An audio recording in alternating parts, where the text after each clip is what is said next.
ہے کہ جو جیت جائے گا وہ سامنے والے کا کل یا بعض مال لے جائے گا اور ہارنے والا اپنے بعض یا کل مال سے محروم ہو جائے گا۔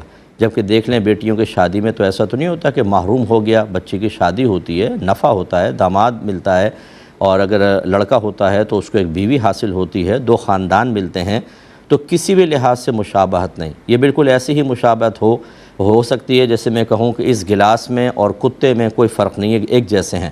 تو آپ کہیں کہ صاحب یہ کیا بات ہوگی، گلاس اور کتے میں کیا مناسبت؟ میں کہوں دیکھو وہ بھی دنیا میں موجود ہے، یہ بھی دنیا میں موجود ہے۔ تو اس قسم کی باتیں کر کے کوئی مشابہت پیدا نہیں کی جا سکتی۔ تو ایک تو مشابہت نہیں ہے، کہنا ہی احمقانہ پن ہے، اور دوسری بات یہ ہے کہ جوا حرام قطعی ہے، یہ گناہ کبیرہ ہے، اگر حلال سمجھ کے کیا جائے تو کفر ہے۔ اللہ تبارک و تعالیٰ کے ازلی فیصلے بالکل عادلانہ ہوتے ہیں اور فضیلتوں پر یا اللہ کے فضل پر مشتمل ہوتے ہیں، بالکل حکمت کے ساتھ ہوتے ہیں۔ اتنی اچھی چیز کو ایک حرام اور خراب چیز کے ساتھ مناسبت اور مشابہت قرار دینا، اس لیے میں نے کہا کہ اگر کوئی یہ ارادہ کر کے کرے کہ جیسے وہ حرام ہے ایسے یہ بھی، جیسے وہ گندہ ہے ایسے یہ بھی، تو کفر تک بھی ہو سکتا ہے، لیکن ایسی گندی چیز کو مشابہت دینا بالکل خطرناک اور بالکل غلط ہوگا۔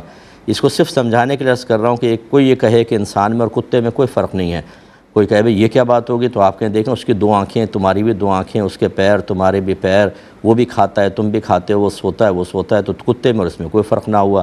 تو یہ ایسا نہیں ہوتا کہ یہاں تو مناسبت بھی نہیں ہے، اگر تھوڑی بہت ہی کوئی مشابہت یا مناسبت کسی چیز کی ہو تب بھی ارذل چیز کے ساتھ کسی کو نسبت نہیں دی جا سکتی۔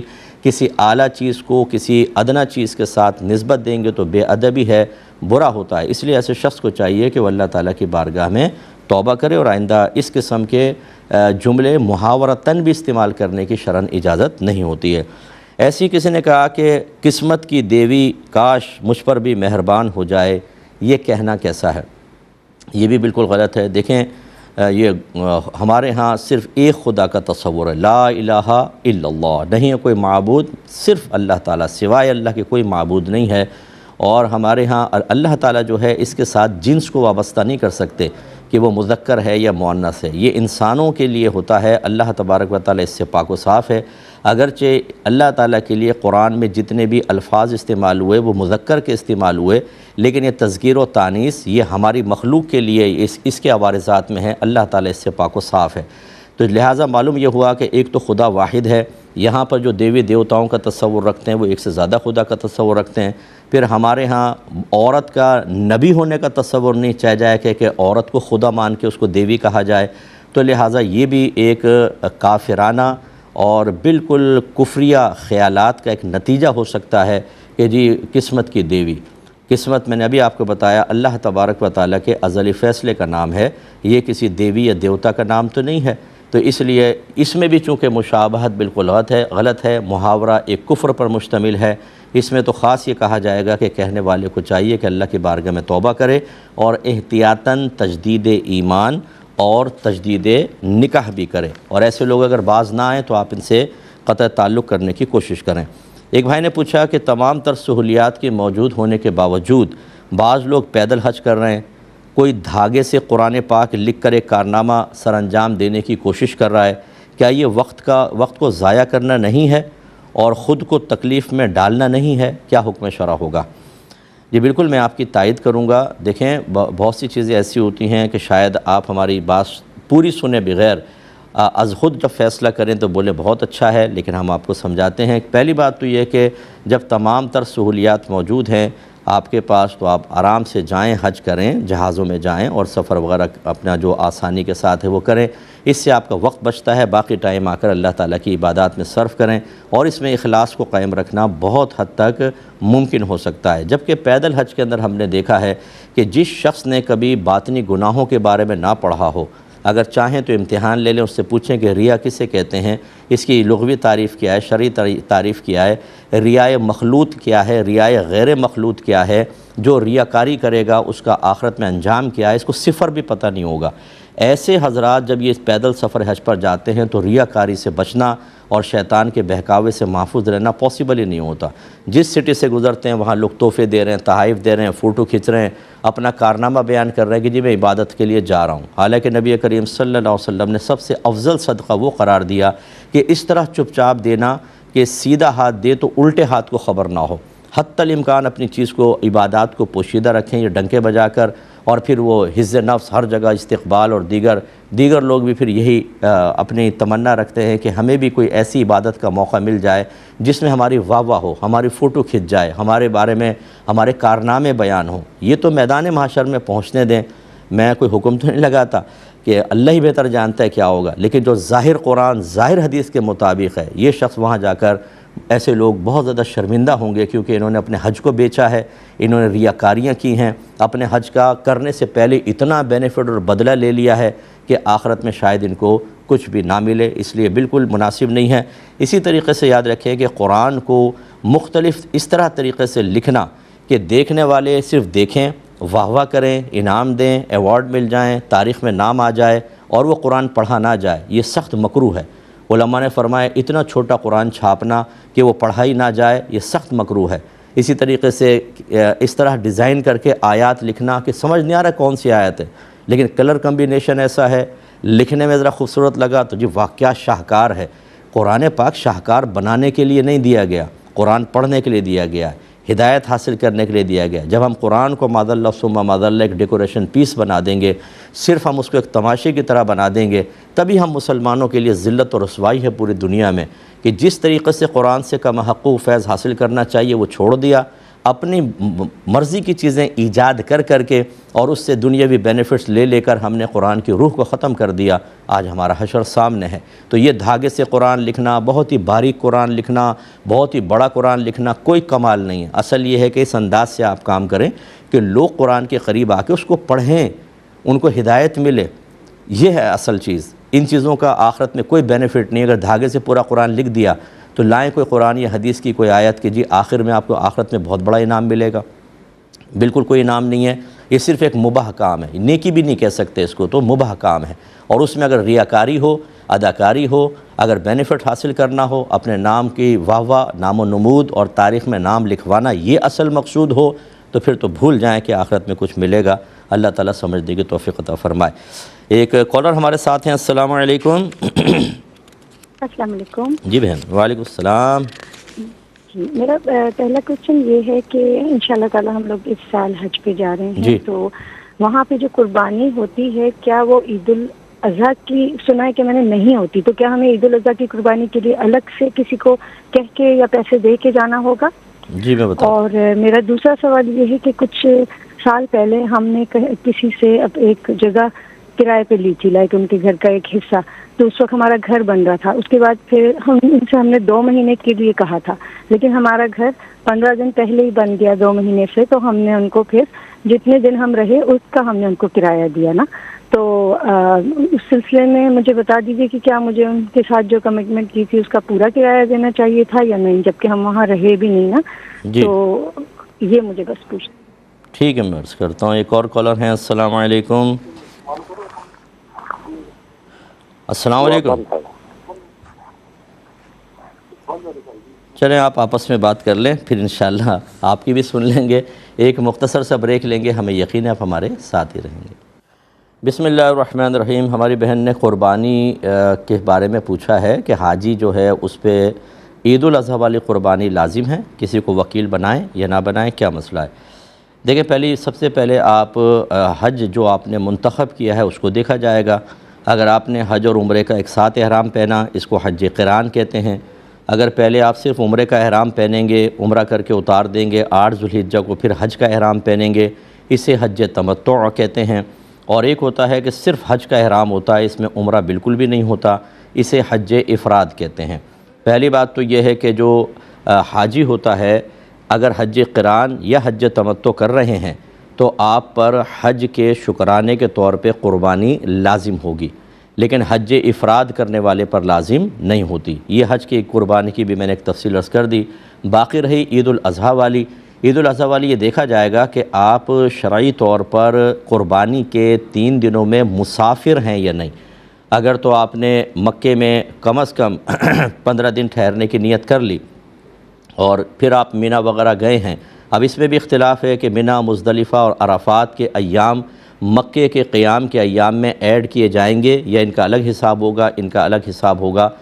ہمارے نزدیک ہم اسی پہ فتویٰ دیتے ہیں کہ اب یہ بالکل مضافاتی ہو گئے ہیں، تو ان تمام کے دن ملائے جائیں گے۔ لہٰذا اگر مزدلفہ اور منا اور میدان عرفات اس میں مثلا 2-3 دن آپ یہ لے لیں یا 4 دن لے لیں اور باقی مکے کے دن ملائیں، اگر 15 دن یا اس سے زیادہ ہیں، اور دوسری بات یہ کہ پھر آپ مالی کے نصاب بھی ہوں، جیسے زکوٰۃ کا نصاب ہوتا ہے، چاہے اس پہ سال نہ گزرے لیکن اتنا مال کہ آپ کے پاس کم از کم 52.5 تولہ چاندی کی مالیت کا مال موجود ہے، تو پھر آپ پر عید الاضحیٰ کی قربانی بھی واجب ہوگی، اور واجب ہوگی تو وہ وہاں پہ آپ کرانا چاہیں وہاں پر بھی کروا سکتے ہیں، لیکن عمومی طور پہ ایسا ہی ہوتا ہے کہ آپ جس بھی کنٹری سے گئے جیسے پاکستان یا ہندوستان سے، تو یہاں کسی کو وکیل بنا دیں اور وہ آپ کی طرف سے قربانی کر دے گا۔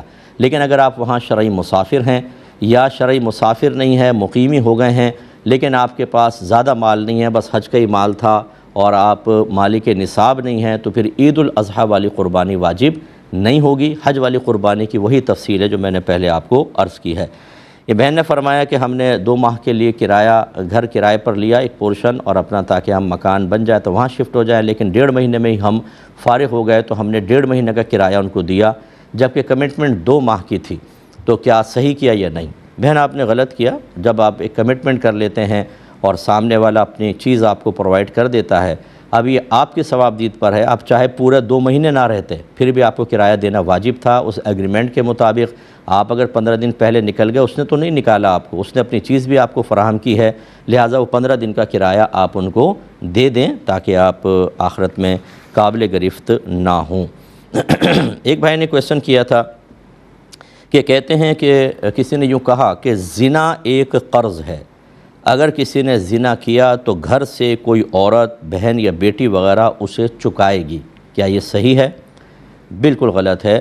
لا یکلف اللہ نفسا الا وسعها، اللہ تعالیٰ کسی جان کو اس کی ہمت سے زیادہ آزمائش میں مبتلا نہیں کرتا۔ اگر ہماری بیٹی نے، بہن نے کوئی غلط کام کیا ہی نہیں، کیا کسی اور نے، اور اللہ تعالیٰ ان کو زنا کے اندر معاذ اللہ ثم معاذ اللہ ان کے لیے زنا کے معاملات آسان کر دے، یہ کیسے؟ اللہ تعالیٰ کسی کی سزا کسی کو نہیں دیتا، یاد رکھیں۔ جو یہ کہتے ہیں نا کہ جی ماں باپ کے گناہوں کی سزا اولاد کو ملتی ہے، بالکل غلط۔ ہاں یہ ہو سکتا ہے کہ مثلا باپ شرابی ہے، بیٹا بھی دیکھ کے شرابی بن گیا، اس پر اگر آپ نے کہا کہ باپ کے اعمال کی سزا ہے یہ کہ دیکھو باپ کو دیکھ کر اس نے ایسا کیا، یہ الگ بات ہے، لیکن اگر بچے نیک ہیں، پرہیزگار ہیں، باپ شرابی ہے، تو یہ نہیں ہے کہ میدان محشر کے اندر بچوں کی گرفت ہوگی یا بچہ ضرور شرابی بنے گا ایک دن کیونکہ باپ شرابی تھا، یا باپ اگر رشوت خور ہے اور وہ جیل میں بند ہو گیا تو بچہ بھی ضرور ایک دن جیل میں بند ہوگا کیونکہ باپ کے گناہوں کی سزا اولاد کو ملتی ہے، ایسا بالکل بھی نہیں ہے۔ لہٰذا یہ زنا والی بات بالکل جس نے بھی کہی بالکل غلط کہی ہے، اور یہ شریعت پر افتراء ہے، جھوٹ باندھنا ہے، کیونکہ یہ امور ایسے ہیں کہ جن کی خبر یا تو اللہ دے گا قرآن عظیم میں جیسے ہوتی، یا اللہ تعالیٰ کے بتائے سے اس کے رسول، یا رسول کے بتائے ہوئے پر قیاس یا اجتہاد وغیرہ کر کے علماء اسلام بیان کرتے، اور ہمارا اسلام مکمل طور پہ ان چیزوں کے بارے میں خاموش بلکہ ان کا رد کرتا نظر آتا ہے۔ لہٰذا ایسے جس بھی بھائی نے یہ بات کہی اسے چاہیے کہ اللہ تعالیٰ کی بارگاہ میں توبہ کرے اور آئندہ شریعت پر اس طرح افتراء نہ کرے۔ ایک کالر پہلے لے لیتے ہیں، کالر ہمارے ساتھ ہیں۔ السلام علیکم۔ وعلیکم السلام ورحمۃ اللہ۔ جی بھائی کیسے ہیں موتو؟ اللہ کا کرم، سوال کریں جلدی سے، سوال کریں، محمد مل بات کر رہا ہوں جی۔ سوال کریں بھائی جان، سوال کریں جلدی سے۔ سوال یہ ہے کہ ہمارے گھر میں کنواں ہے، وہ جو برساتی پانی ہے اس میں اوراق پڑے ہوئے ہیں سپارے کے قاعدوں کے نا، مسجد والے، تو اس میں وہ پانی چھوڑا جا سکتا ہے؟ برساتی پانی، برساتی پانی اور کچن کا پانی بھی اس میں اگر جائے کو کبھات ہو تو نہ کیا جائے؟ چلے میں بتاتا ہوں انشاءاللہ عرض کرتا ہوں۔ ایک اور کالر ہیں۔ السلام علیکم۔ لائن ڈراپ ہو گئی ہے، تو یہ جو انہوں نے بھائی نے پوچھا بالکل یہ شرعاً جائز نہیں ہے۔ اگر اس میں آپ نے مقدس اوراق ڈمپ کیے ہیں، جیسے بعض اوقات ہوتا ہے گہرا کنواں کھود دیتے ہیں اور مسجد کے اوراق وغیرہ اس میں ڈال دیے جاتے ہیں، تو ڈال دینے کا مطلب آپ نے کیوں ڈالے یہ بتائیں؟ مقدس اوراق یہاں پر آپ نے اس لیے ڈالے تاکہ ان کی بے ادبی نہ ہو، بد تہذیبی نہ ہو، پاؤں کے نیچے نہ آئیں، زمینوں پہ نہ گریں، تو ایک جگہ ہم اس کو ڈال دیتے ہیں، جب بھر جائے گا تو اوپر سے دفن کر دیں گے، تو وہ ادب قائم رہے گا، بے ادبی سے محفوظ رہیں گے۔ یہاں پر آپ برساتی پانی جس میں شاید نالے کا پانی بھی شامل ہو اور پھر کچن کا گندا پانی، کپ برتن دھو رہے ہیں، چکنائی، وہ سارا پانی اس میں جائے تو کتنی بڑی بے حرمتی ہے۔ اس لیے یا تو اس کو علیحدہ کر دیں بالکل، اور یا پھر اس کی حفاظت کریں اور اس میں اس قسم کا کوئی بھی پانی نہ ڈالا جائے۔ ہاں اگر بارش ہو اور خود بخود اس میں پانی آ گیا وہ ایک الگ بات ہے، لیکن ایک ہے کہ خاص نالی بنا کر اس کے اندر قصداً پانی ڈالنا، تو پھر اس میں بے ادبی کا معاملہ ہے، کیونکہ برساتی پانی کے اندر گندگیاں بھی ہوتی ہیں، خرابیاں بھی ہوتی ہیں۔ اگر تو صرف پاکیزہ پانی ہوتا نا، صاف ستھرا پانی، اور وہ کسی طریقے سے کنویں میں گر رہا ہوتا، چلیں اس کو اگر آپ گرنے بھی دیتے تو یہ کہ چلو پانی گرے گا، گل جائے گا اور ختم ہو جائے گا، پھر بھی کچھ مطلب ادب کے خلاف تو تھا، لیکن گنجائش نکل سکتی تھی۔ لیکن جب کہ کہیں سے بھی پانی آ کے اس کے اندر کنویں کے اندر گر رہا ہے اور گندا بھی ہے، اور پھر خاص طور پہ کچن کا پانی، اس کی شرعی طور پر اجازت نہیں ہوگی، اس کا خیال رکھا جائے۔ ایک بچے نے پوچھا تھا کہ یہ جو کہتے ہیں جی یہ سلسلے سلاسل 4 ہوتے ہیں، جیسے قادریہ، چشتیہ، نقشبندیہ، سہروردیہ، انہوں نے پوچھا سلسلے کی تعریف کیا ہوتی ہے اور سلاسل کتنے ہوتے ہیں اور سب سے بڑا سلسلہ کون سا ہے؟ دیکھیں اس میں آراء مختلف ہو سکتی ہیں، جو جمہور کی رائے ہے اس کے اعتبار سے میں آپ کو عرض کرتا ہوں۔ پہلی بات تو کہ سلسلے کا مطلب ہوتا ہے کہ نبی کریم صلی اللہ علیہ وسلم کے بعد جو نائب بنے یا خلیفہ بنے، پھر ان کے خلیفہ بنے، پھر ان کے خلیفہ بنے، یہاں تک کہ جن سے آپ نے بیعت کی وہ کسی کے خلیفہ بنے۔ یہ جو تمام اکابرین ہوتے ہیں کہ ایک نے دوسرے کو خلافت دی، تیسرے کو، اس پورے سلسلے کو سلسلے سے اصطلاحی طور پہ تعبیر کر دیتے ہیں۔ اور یہ 4 سلاسل بڑے معروف ہیں، قادریہ، چشتیہ، سہروردیہ اور نقشبندیہ، اور جمہور کے نزدیک قادریہ سلسلہ جو ہے وہ سب سے بڑا اور ان کے نزدیک جمہور کے افضل ہے، اگرچہ ہر سلسلے والا اپنے سلسلے کو افضل کہتا ہے، اور یہ کوئی ایسی جھگڑے پھڈے کی بات نہیں ہے، اس پہ کوئی نصوص قطعیہ نہیں ہے، دلائل ایسے ہیں کہ جس میں سیدنا شیخ عبد القادر جیلانی رضی اللہ تعالی عنہ کے نسبت سے آپ کے سلسلے کو افضل کہا جاتا ہے، کیونکہ آپ سے بکثرت روایات اور آپ کے جو قریبی لوگ ہیں انہوں نے روایت کی ہے کہ یہ منقول ہے کہ آپ نے بغداد کی مسجد کے ممبر پہ جلوہ افروز ہو کر یہ جملہ، اور کہتے ہیں کہ اللہ کے حکم سے ہی فرمایا کہ قدمی ہذہ علی رقبتی کل ولی اللہ، میرے یہ قدم اللہ کے ہر ولی کی گردن پر ہے۔ گردن پہ مراد فزیکلی طور پر نہیں ہے، مراد یہ ہے کہ اللہ نے مجھے تمام اولیاء پر ایک فوقیت عطا فرمائی ہے۔ کوئی اس کا انکار کرے تو لڑائی جھگڑا بالکل نہ کریں، منقول تھا تو میں نے بھی بیان کر دیا آپ کو۔ تو یہ سلسلہ افضل کہتے ہیں کہ یہ بڑا سلسلہ بھی ہے اور افضل بھی ہے، باقی ہر سلسلہ اچھا بھی ہے، افضل بھی ہے، سب یہ سمجھ لیں 4 5 اور بھی اگر سلاسل ہیں جو انہی کی شاخیں ہیں، وہ نہریں ہیں جو ایک بہت بڑے حوض میں گرتی ہیں، اور وہ ہے جنت۔ اور یہ چاروں نہریں جو نکلتی ہیں یہ نبی کریم صلی اللہ علیہ وسلم کے فیض کے دریا سے نکلتی ہیں، اور یہ فیض لوگوں تک پہنچاتی ہیں، اس لیے لڑائی جھگڑا کرنے کی کوئی حاجت نہیں ہے۔ ایک بھائی نے فرمایا کہ میرے پیر صاحب جو ہیں وہ کم عمر ہیں، میری عمر زیادہ ہے، ان کی کم ہے، جیسے صاحبزادہ صاحب گدی پر بیٹھ جاتے ہیں تو ان سے ہی بیعت کر لی، تو اب یہ کہتے ہیں کہ کسی نے کہا کہ وہ تمہاری کیا تربیت کریں گے، تم بڑے ہو وہ چھوٹے ہو، تم ان سے بیعت توڑ کر کسی دوسرے سے بیعت ہو جاؤ، کیا حکم شرع ہوگا؟ دیکھیں بالکل غلط کہا، اس کا عقل کا تعلق، سمجھ کا تعلق عمر کے ساتھ نہیں ہوتا، یہ تو اللہ تبارک و تعالیٰ کی طرف سے گاڈ گفٹڈ ہوتی ہے، پھر اپنے مجاہدات ہوتے ہیں، محنت ہوتی ہے۔ کتنے آپ نوجوان علماء کو دیکھیں گے کہ بالکل ینگ ہوں گے، اور کتنے ہی لاکھوں بوڑھوں کو آپ دیکھیں گے جن کو دین کی ABC بھی نہیں آتی۔ اب عمر کے اعتبار سے تو یہ کم ہے، لیکن علم زیادہ ہے، تربیت زیادہ ہے۔ اس کو سوال کو جواب کو میں کمپلیٹ کروں گا، لیکن ایک مختصر سے بریک کے بعد۔ بسم اللہ الرحمن الرحیم۔ کویسچن ہوا تھا کہ پیر صاحب کم عمر کے ہیں، میری بڑی عمر ہے، کسی نے کہا کہ وہ کیا آپ کو سکھائیں گے کہ آپ کی تربیت کریں گے، کسی اور سے بیعت ہوں؟ تو ہم آپ کو سمجھا رہے تھے کہ حکمت، دانائی، علم، اللہ تعالیٰ کی بارگاہ میں مقبولیت، اس کا تعلق عمر کے ساتھ نہیں ہوتا۔ حضرت عمر فاروق رضی اللہ تعالیٰ عنہ کے پاس کچھ لوگ ملنے کے لیے آئے، ایک وفد آیا تو آپ نے کہا کہ جی کہیں، ان میں سے ایک نوجوان کھڑا ہو گیا، تو آپ نے فرمایا کہ آپ بیٹھیں، کسی بڑے عمر کے آدمی کو بات کرنے دیں۔ اس نوجوان نے کہا کہ یا امیر المومنین، اگر عقل و دانائی کا تعلق عمر سے ہوتا تو آپ کی جگہ آپ سے بڑی عمر کا آدمی بیٹھا ہوتا۔ تو حضرت عمر فاروق رضی اللہ تعالیٰ عنہ مسکرائے اور فرمایا کہ بات کرو۔ تو اس کا مطلب یہ ہوا، اب دیکھیں یہ کہاں سے کنفرم ہوا کہ کسی بڑی عمر کے پیر صاحب سے بیعت کر لیں، وہ ضرور تربیت کے قابل ہوں گے۔ آپ بھی دیکھتے ہیں یوٹیوب پہ جا کر دیکھیں، ڈبے اور جعلی پیروں کی بھرمار ہے جو اچھے آستانوں اور باعمل پیروں کی بدنامی کا باعث بن رہے ہیں۔ بعض اوقات تو بڑی بڑی عمر کے بیٹھے ہوئے ہیں، ان کو ABC نہیں آتی، نماز سن لیں نماز تک نہیں آتی، تو یہ کہنا بالکل غلط ہے۔ خلاصہ کلام یہ ہے کہ یہ ضرور دیکھیں کہ کیا ان میں تربیت کی صلاحیت موجود ہے کہ نہیں۔ نمبر 1 ان کے پاس علم دین ہونا چاہیے، کم از کم فرض علوم انہوں نے کیا ہوا ہو۔ دوسرا ان کا ظاہر شرع کے بالکل موافق ہونا چاہیے۔ تیسرا علانیہ طور پہ کوئی گناہ نہ کرتے ہوں۔ چوتھا اپنے مریدین پر بغیر کسی طرفداری کے اور نفسانی خواہش کے کامل توجہ رکھتے ہوں، انہیں گناہوں سے بچاتے ہوں، علم دین سکھاتے ہوں، علم دین سیکھنے کی ترغیب دیتے ہوں، دنیا سے زیادہ فکر آخرت دیتے ہوں، تو چاہے جوان بچہ ہی کیوں نہ ہو ان کی بیعت بہت ہی اچھی ہے۔ اور اس کے برعکس معاملہ ہو تو بوڑھے کی بیعت بھی بیکار ہے۔ تو ہاں اگر وہ اس قابل نہیں ہیں تو پھر اپنا وقت ضائع نہ کریں۔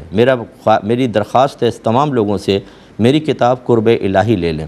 اس کا جو 13واں کمال ہے، میں نے کمالات لکھے ہیں، 13ویں کمال کے اندر جو 10ویں 11ویں کمال کے اندر جو پیر صاحبان کے بارے میں ہے کہ کیسا پیر ہونا چاہیے، کیسے اس کو پہچانیں، کون کون سی اچھی علامات ہیں، کون سی بری علامات ہیں، کس کی بیعت جائز کس کی نہیں، اس چیپٹر کو ایک دفعہ پڑھ لیں۔ اس کے بعد پھر آپ بیعت ہونے کے بارے میں یا بیعت کو قائم رکھنے یا نہ رکھنے کے بارے میں غالباً ایک اچھا اور درست فیصلہ کر سکتے ہیں۔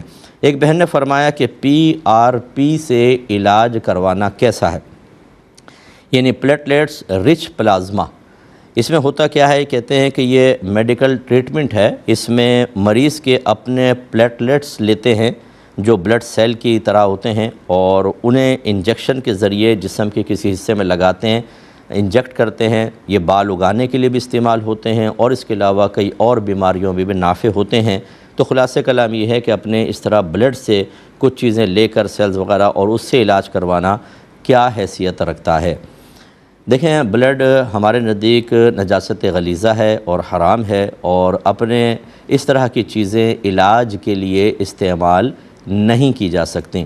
یہ صرف وہاں پر اجازت دی جائے گی کہ جب جان کا خطرہ ہو، جب بہت ہی زیادہ انسان اذیت اور تکلیف کے اندر ہو، جیسے بلڈ ڈونیٹ کرتے ہیں ایکسیڈنٹس ہو جاتے ہیں۔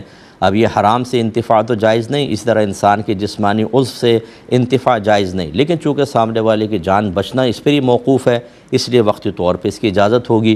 ایسے ہی اگر ہم نے حلال چیزوں سے علاج کروایا اور تمام وہ چیزیں کارگر ثابت نہ ہوئیں اور تکلیف بہت زیادہ ہے، مسلسل ٹینشن ہے، بیماری ہے، اذیت ہے، درد ہے، تو اس تسلسل سے اس بیماری سے محفوظ رکھنے کے لیے پھر بقدر ضرورت حرام کی طرف علاج کے لیے بڑھا جا سکتا ہے۔ اگر یہ دونوں چیزیں نہ ہوں تو پھر حرام چیز سے علاج کی اجازت نہیں ہوگی، چاہے وہ اپنا ہی جسمانی عضو کیوں نہ ہو۔ تو اس لیے یہ پہلے دیکھ لیں کہ کیا یہ انتہائی کسی بیماری میں سخت ضرورت ہے اور پہلے حلال چیزوں سے علاج کروا کر تھک چکے ہیں، پھر تو ٹھیک ہے، اور وہ علاج نہ کروانا باعث تکلیف بھی ہو رہا ہو تو جان کا خطرہ، شدید تکلیف۔ اگر یہ نہیں ہے تو صرف زینت کے لیے، صرف معمولی چیزوں کے لیے، یا حلال کو استعمال نہ کریں، بس کسی سے سنا اور فوراً حرام سے علاج کی طرف چلے گئے، یہ سب ممنوع ہوگا۔ امید ہے کہ آپ 2-3 دفعہ میرے جواب کو یوٹیوب پہ سن لیجئے گا تو بہت ہی اچھا کلیئر ہو جائے گا۔ کسی نے کہا سنا ہے کہ علانیہ گناہ کی توبہ علانیہ ہوتی ہے اور پوشیدہ گناہ کی پوشیدہ، کیا یہ صحیح ہے؟ اگر ہم اس کا برعکس کر دیں تو کیا حکم شرع ہوگا؟ جی بالکل صحیح ہے۔ نبی کریم صلی اللہ علیہ وسلم نے حضرت معاذ بن جبل رضی اللہ تعالیٰ عنہ کو ایک یہی نصیحت فرمائی کہ اگر کبھی تم سے خطا ہو جائے، علانیہ خطا ہو تو علانیہ توبہ کرو، اور پوشیدہ خطا ہو تو پوشیدہ توبہ کرو۔ علانیہ مطلب لوگوں کے سامنے، چاہے وہ 4-5 ہی ہوں، یہ نہیں کہ کوئی ڈنکے کے چوٹ کے اوپر کریں، 4-5 آدمیوں کے سامنے کیا یا مجمع کثیر کے سامنے ہو گیا مثال کے طور پر۔ اس کی توبہ علانیہ اس لیے حکم دیا گیا ہے کہ اگر آپ علانیہ گناہ کریں، لوگوں مطلع ہو گئے اور آپ نے چپکے سے توبہ کر لی، لوگوں کو کیا پتہ، تو لوگ آپ سے بدگمان ہوں گے کہ یہ گناہ گار ہے، زبانی غیبت کرتے رہیں گے، قلبی غیبت میں مبتلا ہوں گے، بدگمانی پیدا ہوگی، آپ کی تعظیم میں فرق آئے گا، وہ دوسروں کو آپ سے بدظن کرتے رہیں گے۔ یہ سلسلہ آپ کی پوشیدہ توبہ سے کیسے رکے گا؟ اس لیے ان کے سامنے توبہ کرنی ہوتی ہے تاکہ لوگ کہیں بھائی تائب ہو گئے، اب اس کے خلاف کچھ نہ بولو، دل صاف کر لو، ٹھیک ہے، اللہ ان کو دوبارہ عزت عطا فرمائے۔ اور مخفی گناہ کی توبہ پوشیدہ چھپ کر ہوتی ہے، وہ اگر آپ سامنے کر دیں گے تو نبی کریم صلی اللہ علیہ وسلم نے ارشاد فرمایا کہ اللہ تعالیٰ تمام کے گناہ بخش دے گا، لیکن ان کے نہیں جو پوشیدہ طور پہ گناہ کریں، اللہ اس کا پردہ رکھے اور پھر وہ کسی کے سامنے اس کو بیان کر دیں۔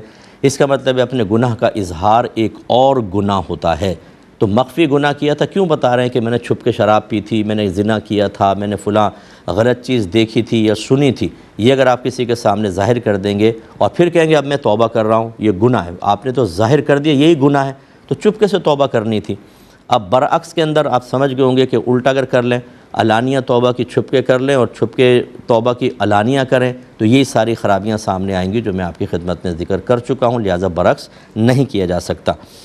ہاں ایک یہ بات یاد رکھیں کہ بعض اوقات ایسا ہوتا ہے کہ کوئی آپ سے خطا ہوئی اور لوگ اس پر مطلع نہ ہو سکے اگرچہ وہ علانیہ تھی، تو اب ایسی صورت کے اندر کہ فرض کر لیں کوئی خطا ہوئی ہے لیکن لوگوں کی توجہ نہیں رہی، لوگ سمجھ نہیں پائے اس کو، تو اب اللہ نے پردہ رکھا ہے تو رکھیں۔ اب یہ نہیں ہے کہ آپ ان کو کہیں، اب اس کی مخفی توبہ کرنا چاہیں تو آپ کر سکتے ہیں۔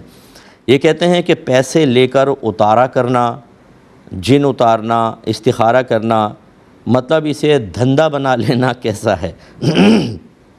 دیکھیں جو عاملین حضرات ہوتے ہیں اگر یہ باشرع ہیں، باعمل ہیں، نمازی ہیں، قرآن و حدیث سے اور پاکیزہ چیزوں سے ہی علاج کرتے ہیں اور غیبی امور کے اندر جرأت مندانہ مداخلت نہیں کرتے ہیں، مثلا یہ کہنا کہ مجھے پتہ ہے تم پہ جادو کرا دیا فلاں یقین کے ساتھ، بلکہ یوں کہتے ہیں کہ بھئی میرے حساب سے ایسا آیا ہے لیکن یہ کنفرم نہیں ہے 100%، اللہ ہی بہتر جانتا ہے، رسول غیب کے معاملات جانتے ہیں، تو میں آپ کو علاج بتا دیتا ہوں، اللہ چاہے گا تو علاج ہو جائے گا ورنہ نہیں، اس طرح کے معاملات۔ لیکن جو یہ کہتے ہیں کہ یہ اس طرح ہو گیا اور اس طرح ہو گیا اور میں ہر چیز کا علاج کر دوں گا فلاں، یہ گویا کہ غیبی امور کے اندر مداخلت کرنا ہے۔ اگر ایسا نہیں ہے، اسی طرح جدائی کے تعویذ نہ دیتا ہو، گندگی کی طرف مائل نہ کرتا ہو کہ کسی گندے عمل کی طرف کرے، یا تعویذات کو گندے مقامات پہ دفنانے یا گندی جگہوں پر باندھنے کی ترغیب نہ دیتا ہو اور اللہ کے لیے کام کرتا ہو، تو یاد رکھیں یہ کام کرنا بھی شرعاً جائز اور اس کا معاوضہ لینا بھی شرعاً جائز۔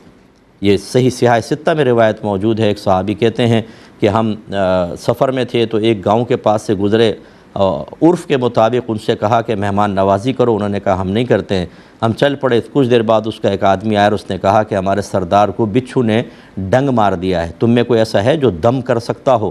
تو ہم میں سے ایک شخص کھڑا ہوا، اس نے کہا میں دم کر سکتا ہوں لیکن شرط یہ ہے کہ اس کے بدلے 40 بکریاں لوں گا۔ تو اس نے کہا ٹھیک ہے، اس نے جا کے دم کیا، وہ صحیح ہو گیا، 40 بکری لے آیا۔ تو ہم نے کہا ہم تو نہیں جانتے تھے کہ تم دم کرتے، اس نے کہا مجھے آتا تھا۔ اب اختلاف پیدا ہوا کہ ان بکریوں سے نفع اٹھا سکتے ہیں کہ نہیں، تو ہم کہتے ہیں کہ ہم نبی کریم صلی اللہ علیہ وسلم کی خدمت میں گئے اور یہ بات عرض کی، سرکار مسکرائے اور فرمایا کہ آپ نے کیا چیز دم کی؟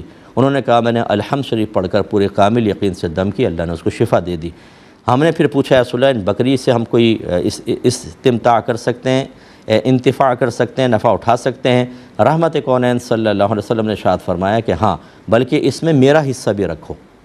دیکھیں قیامت تک کے لیے سرکار نے، جو بعض ہمارے بھائی بہن کہتے ہیں نا کہ فلاں عامل نے تو ہم سے پیسہ مانگ لیا، اور جو پیسہ مانگے اس کے ہاتھ میں کہاں شفا ہوگی، یہ آپ نے اپنے پاس سے نکال لیا۔ دیکھیں یہاں پر پیسہ بھی مانگا، بکریاں مانگی، شفا بھی ہوئی، نبی کریم نے اس میں سے اپنا حصہ بھی رکھا، اس لیے مطلب اس طرح نہ کریں۔ ہاں یہ جعلی غلط قسم کے عاملین سے بچیں جو آپ کے عقائد کو خراب کر رہے ہیں، جو آپ کو ضعیف الاعتقاد بنا رہے ہیں، ان سے بچنے کا حکم ہوگا۔ اب یہ کہ اتارا کرنا، یہ وہی بات ہے کہ اگر وہ کہتا ہے کہ بھئی مجھے لگتا ہے جادو ہے، مجھے لگتا ہے جن ہے، کنفرم نہ کہ جن ہے تم پر، جادو ہے، یہ غیب کی چیزیں آپ کیسے بتا سکتے ہیں؟ کوئی کنفرمیشن کے ساتھ نہیں بتا سکتا۔ اگر کوئی میری بات کو برا مانے اور کہے کہ مفتی صاحب کو تو پتہ نہیں، یہ تو عالم ہیں، تو پھر ان سے کہیے گا اچھا یہ بتاؤ جن ہے؟ یس۔ جادو ہے؟ یس۔ جب تم اتنا بتا سکتے ہو بتاؤ میری جیب میں کیا ہے، بتاؤ آج میں کیا کھا کر آیا ہوں، میری بیوی کا نام بتاؤ، میرے ابا کا نام بتاؤ، میرے اس چچا کا نام بتاؤ جو افریقہ کے اندر فوت ہوا، اس کا نام بتاؤ، نکالو زائچہ۔ 2 منٹ میں ساری ختم ہو جائے گی اکڑ دھکڑ۔ یہ مطلب اسی لیے کہا کہ یہ کہیں کہ میرا جو ذائچہ وغیرہ وہ یہ بتا رہا ہے، میں کون سا غیب جانتا ہوں۔ لیکن جب اس طرح کہیں گے تو آپ بھی یقین نہیں کریں گے کہ یار یہ کمزور سا آدمی ہے اور اس کا دھندا چلے گا نہیں، اس لیے وہ اتنے وثوق کے ساتھ آپ کو بتائیں گے کہ آپ لرز جائیں ایک لمحے، تم پر سفلی ہوا ہے اور بڑا ٹائٹ کروائے، علاج نہیں کرواؤ گے تو ٹانگیں ٹوٹ جائیں گے تمہاری۔ ارے بھائی آپ کیا نبی ہیں معاذ اللہ؟ اس طرح آپ نے سب باتیں کہہ کر سامنے والے کو بیچارے کو پریشر میں لے لیا، اور وہ اللہ تعالیٰ کی طرف سے توجہ ہٹ کے اب آپ کی طرف مکمل متوجہ ہو گیا کہ حضرت ہی میری مشکلات کو حل کریں گے، اور حضرت کر نہیں پاتے۔ ایک تعویذ دیا فیل، دوسرا دیا فیل، ایک وظیفہ فیل، آخر میں کہتے ہیں کہ بھئی مسئلہ یہ ہے کہ اب ہمارے ہاتھ میں نہیں رہا، تم کسی اور کے پاس چلے جاؤ۔ کیوں؟ پہلے تو آپ بڑے بڑے دعوے کر رہے تھے، اب کیا ہوا؟ تو یہ برا نہ مانیں لیکن ایسا۔ دوسری بات یہ کہ استخارہ جو ہے، جن اتارنا، یہ بھی ایسا ہی ہے۔ استخارہ جو ہے یاد رکھے سنت یہ ہے کہ خود کریں، یہ کہیں سنت نہیں ہے کہ دوسرے سے استخارہ کروائیں، میں اس کو ناجائز نہیں کہہ رہا ہوں لیکن سنت کہہ رہا ہوں، سنت یہ ہے کہ خود استخارہ کرنا ہوگا، یہ دوسرے سے استخارہ کروانا کوئی سنت نہیں ہے۔ اور اس کے جو طریقے اختیار کیے ہوئے ہیں، کوئی تسبیح سے کر رہا ہے، کوئی اہدنا الصراط المستقیم رکھ کے پانی میں رکھ رہا ہے، سیدھی طرف چلا گیا تو یس، الٹی طرف چلا گیا تو نو، پھونکے مارتے ہیں اور پھر وہ کرتے ہیں، یہ طریقے صحیح نہیں۔ جو میرے نبی کریم صلی اللہ علیہ وسلم نے بیان فرمایا اس طریقہ استخارہ کو اختیار کریں۔ میں گزارش کرتا ہوں یوٹیوب پہ جائیں، لکھیں استخارہ بائے مفتی اکمل، میری جتنی کلپ آئیں 4 5 6 ان کو اچھی طرح غور سے سن لیں، بہت کچھ آپ کو انشاءاللہ سمجھ میں آئے گا۔ تو اور پھر یہ کہ اس کو دھندا بنا لینا، باقاعدہ کاروبار بنا لینا، یہ آپ نے دھندا یا کاروبار کا لفظ کہا، اگر کوئی لوگوں کی خدمت کرنے کا ارادہ رکھتا ہے کہ بعض اوقات ایک عامل اتنا اچھا ہوتا ہے، جب لوگ آتے ہیں ان کو نماز کی ترغیب بھی دیتے ہیں، وہ پریشان ہوتا ہے، ڈپریسڈ ہوتا ہے، غم میں ہوتا ہے، لیکن اس کے چند جملے انہیں غم سے باہر نکالتے ہیں، زندگی کی نئی امید دے دیتے ہیں، اور پھر وہ تعویذات یا دعائیں وغیرہ قرآنی دیتا ہے، تو ایک آدمی اللہ سے بدظن ہونے کے بجائے وہ اللہ کی طرف ایک نئی امید باندھ لیتا ہے۔ اتنا اچھا اگر کام کر رہے ہو تو اس کو دھندا نہ کہیں، بلکہ یہ ایک انسانیت کی بہترین خدمت بھی ہو سکتی ہے۔ اللہ تعالی ہمیں سمجھنے کی توفیق عطا فرمائے۔ یہ کہتے ہیں کہ اگر کوئی کہے کہ قرآن کا پیغام یہ ہے کہ غیر مسلمین کو ان کا مذہب مبارک اور ہمیں ہمارا مذہب مبارک، جیسے نبی کریم نے کا قول نقل کیا گیا کہ لکم دینکم ولی دین، تمہارے لیے تمہارا دین، یعنی اس کا ترجمہ یہ کیا تمہیں تمہارا دین مبارک، مجھے میرا دین مبارک۔ تو کہتے ہیں کہ جب نبی کریم نے یہ قرآن نے دوسرے کے دین کو کہا کہ تمہیں مبارک، تو اس کو برا کہنا کیسا ہے؟ اللہ تعالیٰ جہالت سے محفوظ فرمائے۔ یہ تو اصل میں یہ تھا کہ کفار نے آ کر کہا تھا کہ اے اللہ کے نبی، کچھ آپ ہمارے بتوں کی عبادت کر لیں، ہم آپ کے معبود پر ایمان لے آئیں۔ تو نبی کریم نے ارشاد فرمایا کہ تمہارے دین تمہارے لیے، تمہارے بت تمہارے لیے جن کی تم عبادت کرتے ہو، میرا دین میرے لیے۔ مبارک کا ترجمہ اگر کسی نے کیا ہے تو یہ وہ مبارک بعد والا نہیں ہے، مبارک مانے وہ تم لو اور یہ ہمارا ہے۔ یہ بیزاریت کے ساتھ سرکار نے ارشاد فرمایا تھا۔ اب میں نے بارہا آپ کو یہ بتایا، اللہ نے قرآن میں بیان فرمایا ان الدین عند اللہ الاسلام، کہ بے شک دین تو اللہ کے نزدیک فقط اسلام ہے۔ یاد رکھیں، جس نے، اور قرآن ہی کہتا ہے کہ جس نے اسلام کے علاوہ کسی اور چیز کو دین بنایا وہ آخرت میں خسارہ اٹھائے گا۔ اس لیے یہ کہنا کہ جی دوسرے کا دین تو مبارک قرآن نے کہا ہے اس لیے اس کو برا نہ کہو، مبارک نہیں کہا ہے، یہ ترجمہ کرنے والے نے کہا ہے، تمہارا دین تمہارے لیے، میرا دین میرے لیے۔ یہ ہے اصل میں اس کا لفظی ترجمہ، لام کی وجہ سے یہ ترجمہ ہے، ترجمہ کرنے والوں نے کیا، اور اس کا مبارک بات دینا مقصود نہیں تھا۔ اگر ترجمہ بھی کیا تھا انہوں نے کسی اور محاورے کے طور پہ، جیسے ہم کہتے ہیں کہ بھائی کسی نے کہا شراب پی لو، کہا بھائی شراب تجھے مبارک ہو، تو کیا یہ مبارک بات دے رہے ہیں؟ مراد اس سے بیزاریت کا اظہار ہے، اس لیے ایسا جملہ ہرگز نہ کہا جائے، بلکہ ایسے لوگوں کو چاہیے کہ احتیاطاً تجدید ایمان، تجدید نکاح بھی کریں، کہ ایک اگر مذہب کفریات پر مشتمل ہے، باطل چیزوں پر مشتمل ہے، شرک پر مشتمل ہے، آپ کہیں کہ اس کو مبارکباد دیں یا اس کو مبارک کہیں، اسے برا نہ کہیں، اس کو صحیح کہیں، تو یہ تو پھر ایمان کی تباہی ہے۔ ایک بھائی نے کویسچن کیا تھا کہ حادثے میں اگر کسی شخص کے جسم کا کوئی حصہ جدا ہو جائے تو اس کے لیے کیا کریں؟ کیا اس کو دفنا دیں یا اس کو جلا دیں یا ویسی کچرے میں پھینک دیں؟ کیا حکم شرع ہوگا؟ دیکھیں، حکم شرع یہ ہے کہ دفنایا جائے، نہ جلایا جائے، نہ کچرے پہ پھینکا جائے۔ انسانی عضو جیسے ہاتھ کٹ گیا، پیر کٹ گیا، آپریشن سے بعد وقت ہوتا ہے، تو اس کو ایک کپڑے میں لپیٹ کے، کوئی باقاعدہ کفن کا انتظام نہیں، کپڑے میں لپیٹ کر، اور قبرستان میں ہی کسی جگہ اچھی طرح گہرائی قبر سی بنا کے، اور قبر بنانے کی بھی حاجت نہیں ہے اس پہ، بس اس پہ مٹی ڈال دیں اور اس کو دفنا دیں، لیکن باقی چیزیں کرنے کی اجازت نہیں ہوگی۔ ایک بھائی نے کہا کہ میں نماز پڑھ رہا تھا، اچانک مجھے چھینک آ گئی تو میرے منہ سے نکل گیا شکر الحمدللہ، تو میری نماز باقی رہی یا فاسد ہو گئی؟ دیکھیں، نماز باقی رہے گی۔ الحمدللہ ذکر الہی ہے، اور شکر بھی ایک عربک ورڈ ہے، کوئی اردو کا کوئی آپ نے ایسا جملہ نہیں بولا جس کی بنا پر ہم یہ کہیں کہ عام تکلم کیا ہے، اس سے نماز فاسد ہوتی ہے، لہٰذا جان بوجھ کے کہنا بھی نہیں چاہیے تھا، لیکن اگر یہ منہ سے نکل گیا ہے اچانک تو اس سے نماز فاسد نہیں ہوگی۔ ہاں، اگر کسی اور کو چھینک آئی اور اس نے الحمدللہ کہا اور آپ نماز پڑھ رہے تھے اور آپ نے جواب کے قصد و ارادے سے کہا یرحمک اللہ، اللہ تجھ پر رحمت نازل فرمائے، تو نماز فاسد ہوگی، کہ حالت نماز میں کسی کی بات کا جواب دینا نماز کو فاسد کر دیتا ہے۔ لیکن آپ تو چونکہ خود ہی چھینک آئی اور خود کہا، تو اس میں یہ ایک ذکر کی صورت بن گئی ہے، یہ کوئی کلام نہیں ہے کہ جس کی بنا پر فساد نماز کا حکم دیا جائے۔ یہ کہتے ہیں کسی نے کہا کہ ریٹائرمنٹ کے بعد پینشن لینا جائز نہیں، کیونکہ ہم کام کیے بغیر پیسہ لے رہے ہیں اور یہ شرعاً جائز نہیں۔ دیکھیں یہ بھی بالکل غلط کہا، اور یہ علم دین سے ناواقفی کی دلیل ہے۔ دیکھیں مسئلہ کیا ہوتا ہے کہ ایک ہوتا ہے لفظ اجارہ، اجارے کا مطلب آپ سروس پرووائڈ کرتے ہیں اور اس کے پیسے لیتے ہیں، اس کو اجارہ کہتے ہیں۔ اسی کچھ شرائط ہوتی ہیں، لیکن مجھے ابھی کہا جا رہا ہے کہ ٹائم بالکل ختم ہو گیا۔ انشاءاللہ اسی کویسچن سے اگر زندگی رہی تو کل کا پروگرام سٹارٹ کریں گے، سب سے پہلے اس کو لیں گے۔ اس وقت تک کے لیے ہمارے میزبان کو، ہماری کیو ٹی وی کی پوری ٹیم کو اجازت مرحمت فرمائیں۔ آپ ہمارے لیے دعا کیجئے، میں آپ کے لیے دعا گو ہوں کہ اللہ تبارک و تعالی ہمیں اپنے ملک، اپنے مذہب سے بہت محبت کرنے اور جو بھی ہمارے ملک کی مضبوطی والے امور ہیں ان پر قائم رہنے کی توفیق عطا فرمائے، آمین۔ وآخر دعوانا ان الحمد للہ رب العالمین۔